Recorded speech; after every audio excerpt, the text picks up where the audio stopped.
Since there is a challenge for beating the game while starting in the Nether, I figured, what if we would try the same situation with the other dimension? The end. And no, I don't mean spawning next to the dragon and somehow punching him till he gets bored of us and flies away. No, we start in the outer end, the lovely deadland that starts after a roughly 1000 block wide gap. So, how do we even get here? Just like in the Nether challenge, we hop into creative mode, create an end portal, fill it with ender eyes, and once we are in the end, we either randomly pick a direction and fly over the void till we hit land, or just type in coordinates randomly and teleport ourselves there. Preferably try not to start next to a city, but really it's up to you. So once we get into survival mode, what are we even supposed to do? Well, we have two goals here. Obtain blocks, and find one of these end portals so you can teleport back to the main island. Technically, you could bridge back instead, but good luck mining out 1000 blocks. So, let's break down everything, and see if it's possible to complete the game from this position. If you enjoy the content, hit that subscribe button so you can see more videos like this one. Now, how do we even start here? Honestly, the only reason I even consider this challenge to be possible is because in theory, we have an infinite food supply. You can break down these chorus plants with your bare hands, which then will give you the item that you can eat. It's a terrible food source, and it will teleport you to a random nearby block after you eat it, but hey, it's better than nothing. The other thing we can do right now is kill Enderman. I know what you're thinking.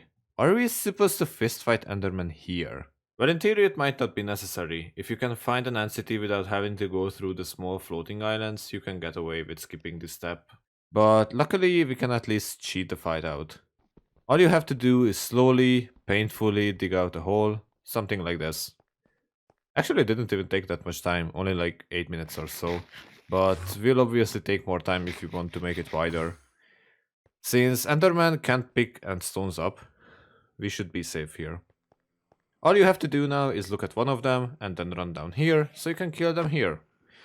It will take some time, but it will be really helpful later on. So, we are full of awful food items and ender pearls. What now? Well, we certainly need an entity. That's basically our only option to get any items in this dimension. And to be fair, they are pretty good items. Enchanted diamond tools and armor, definitely not something to complain about.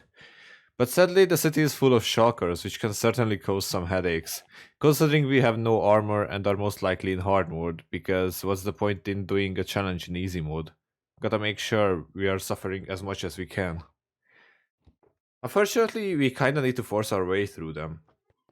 One thing we can do is enderpearl our way to the top of the lowest building, so we can at least skip some of them, but after this we'll have to be really careful not to get hit by any of them. There is a chance that the chest room will be low enough that you can enderpearl to it, but even if you don't, the safest way to approach it is from the outside. Optimally break the block behind the chest so the shulkers can't shoot at you at all, then loot everything inside. The worst part about this is that you can't even eat, because most likely you will get teleported down to the surface.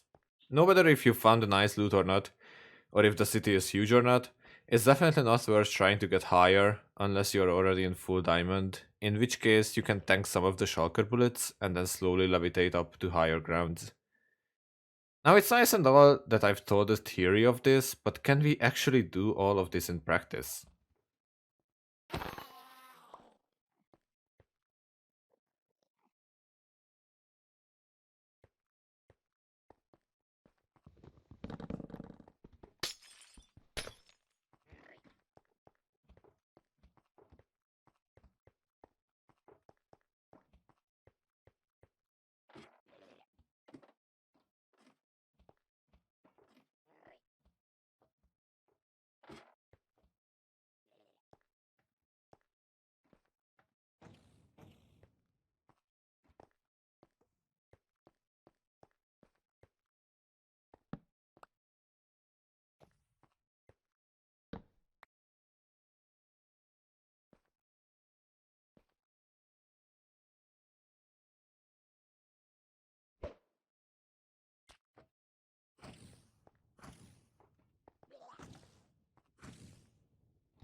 Okay, that was an incredibly lucky chest, holy.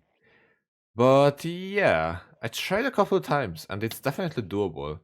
But you really need to be careful not to get overwhelmed by the bullets. And it seems like one or two ender pearl is definitely necessary, unless you get a really simple building with a single chest room. The goal with raiding the entity is to get our hands on a pickaxe, to then mine blocks. Obviously getting a sword and armor is an incredible upgrade, but it might not be worth the risk. You can in theory try to get an elytra as well, but it won't be too useful without rockets, and it will run out of durability pretty fast as well. All that's left to do now is finding a portal, or if you're close to the edge of the outer end, you might try to bridge over. I'm honestly not sure which one would be faster. The random portals are fairly rare, but if you're lucky, you might come across one while looking for a city. Climb up to it, pearl into it, and you're back to the main island. And now you have your usual dragon fight. It will probably be a long and slightly dangerous fight, because you need to punch out the crystal by climbing up to the towers one by one, but if you've gathered enough chorus fruit and ender pearls, I'm sure you'll be fine. I have to say, this is definitely an unusual concept for beating the game, but I'm glad that vanilla Minecraft still offers some nice challenges that you can try and enjoy. Let me know if you'd give it a go. If you liked the video, consider subscribing, and see you in the next video. Bye!